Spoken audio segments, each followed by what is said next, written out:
Come in.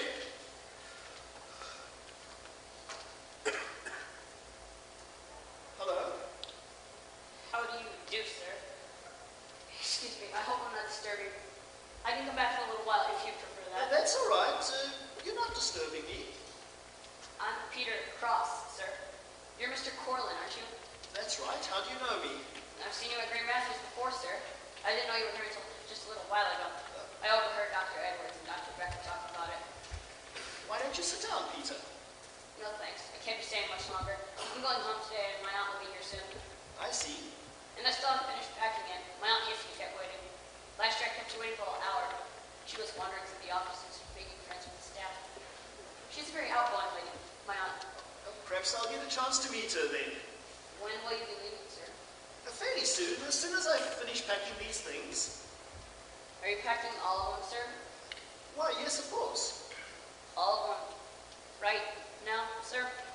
Why, yes, of course, right now. I want to bring them back to Boston with me this afternoon. Sir, I don't know how to say it, sir. What's that? But I'm sorry. Oh. I mean, about Jeffrey. I guess sometimes I don't know how to put these things. I feel so jerky right now. But please accept my sympathies. You don't sound jerky at all, Peter, and naturally I accept your sympathies. This must be hard on you, sir. You and Mrs. Corlin. Oh, there is no Mrs. Corlin, Peter.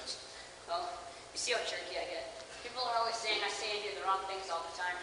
No, there's nothing wrong with what you said, Peter. It's a natural assumption that there's a Mrs. Corlin.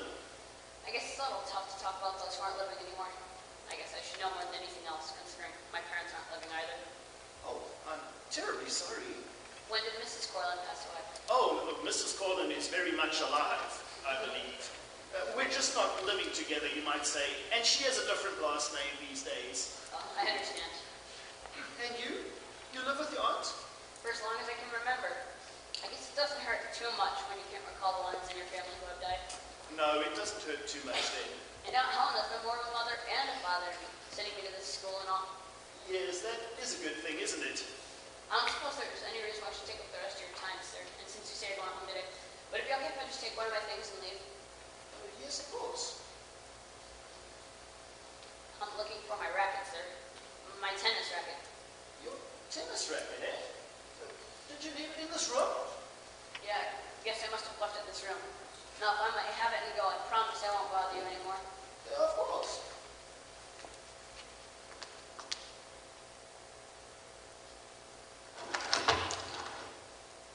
Yeah, now, what's that you're doing? Oh, I guess I seem to have upset this stuff, haven't I? That's okay. I was packing them anyway. I'm just curious why you're looking through these particular drawers. Because my racket must have been one of them, sir. I don't understand. Jeffrey borrowed my racket just this past spring. I guess he forgot to give it back to me.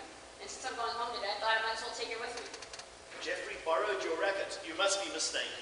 No, I'm not, sir. He borrowed it from me last spring, just before the tournament. No, that can't be true. I sent Jeffrey a lot of money last spring. Part of that money was to be used to purchase all the tennis equipment he needed. I told him to go find the best racket he could, to spare no expense. What in the world would he have wanted with your racket? Oh, here it is, sir. Oh, is this the racket you claim is yours, Peter? Yes, yes it is. Now if I may have it and go, I told you I'm going to be leaving soon. I can't just let you walk out with this without some proof that it's yours. You see, it's very important to me that I take all of Jeffrey's belongings home intact. That's the main reason why I made this trip myself and prevented anyone else from making it. You'll find all his other things are intact, but this racket is mine. I can't see why a young man doing everything he possibly could would insist on borrowing someone else's athletic equipment. It's the only thing he'd ever borrowed, sir. From anyone.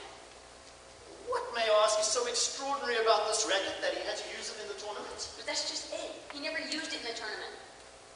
When did he use it then? He never used it, sir. Then why did he borrow it from you? He didn't borrow it, sir. He took it. Took it? Isn't that the same thing as borrowed? Now if I may have it and go, I've got to be losing. What do you mean he took your racket? He stole it, sir. I'm sorry, sir. Please forgive me. I forgot for the moment who's your son. Get out of this room. I want you out of this room right now. Do you hear me? Yes, sir. Yes, I'll leave, but I had to take my racket with me. I don't understand. I understand that you came into this room and deliberately flaunted about the name of a deceased boy in front of his own father. How dare you make that sort of accusation? I didn't mean to say it, sir. It was an accident.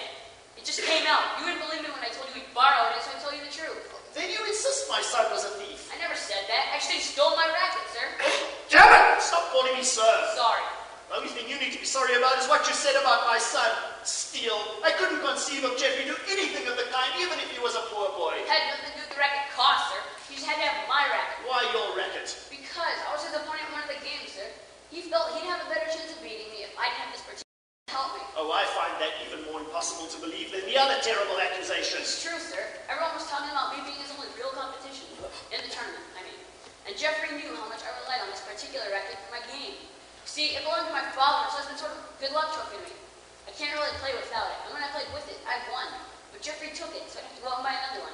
Turned out I lost the very first game, sir. Of course you lost. You lacked Jeffrey's skill. Why, Dr. Becker was in your a moment ago saying what a wonderful athlete he was. He sure was, sir. Best in the school. Well? But I still think I would have had a better chance of beating him in the tournament.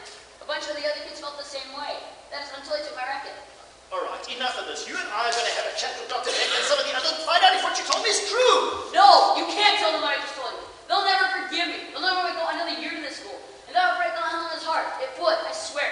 Besides, they'll only have to protect Jeffrey now. They'll only say I'm lying.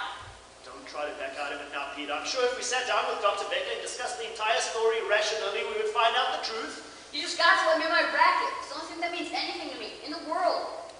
Didn't the other instructors know about this incident? Surely if this racket means so much to you, you must have told one of them.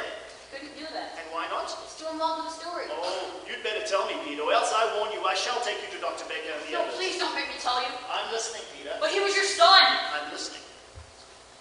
I did threaten to tell a couple of the instructors about it, but Jeffrey told me if I did, he'd get me for it. Get you? The way he got some of the others. With me, it was the worst I'd ever seen him. He threatened to get me expelled. He told me he'd talk to you and you'd take care of the necessary arrangements by talking to Dr. Becker. He said you've given a lot of money to the school and everyone can see you. So I got scared. I got scared they'd throw me out, and I knew how much that would hurt Aunt Helen. She's really a funny old lady. She's always trying to get people to like her.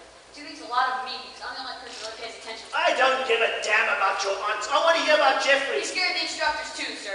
One of them, Mr. Holloway, he put his job over what Jeffrey was doing. He was getting the other kids to make fun of him right to his face, just because he acted a little strange in class and wore the same suit to class covered in cigarette ashes. But I liked Mr. Holloway. He was a good teacher. Me and him were friends. What happened to him? After Mr. Holloway tried to tell Dr. Becker what Jeffrey was doing to him, Dr. Becker didn't do anything about it. I happen to know this because Mr. Holloway told me before he left that this school was going to fall apart after what Jeffrey had been doing. Oh, it's inconceivable that an entire school would listen to a 15-year-old boy just because his father happened to have donated some money. I can't believe you were all afraid of me. It wasn't so much you, sir. We'd seen you, and you didn't look like the kind of person to be afraid of. It was Jeffrey that scared us. The way he looked at you, his eyes all stern, his face pushed up against yours, it was pretty scary. You're lying, And son. he had people on his side, of course. That's because he gave them money. And if he offered for you to be on his side, offering you money or not, you couldn't be able to say no. Now, could you? You're lying. And sometimes he'd say terrible things to us, right to our faces, like to Mr. Holloway. And he was physically stronger than most of us, which scared us even more. One day, Jeffrey's roommate beat him up so bad, Jeffrey beat his roommate up so bad that he ended up in the hospital the next day. I swear! You're lying! You're lying! You're lying!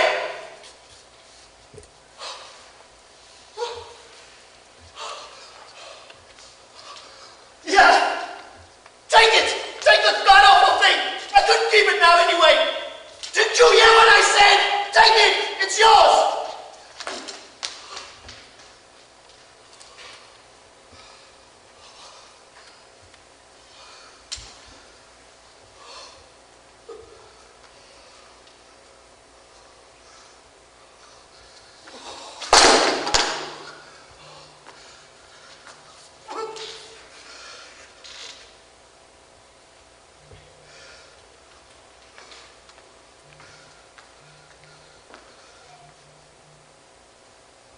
I'm sorry, sir. I made it all up. I just wanted Jeffrey's tennis racket.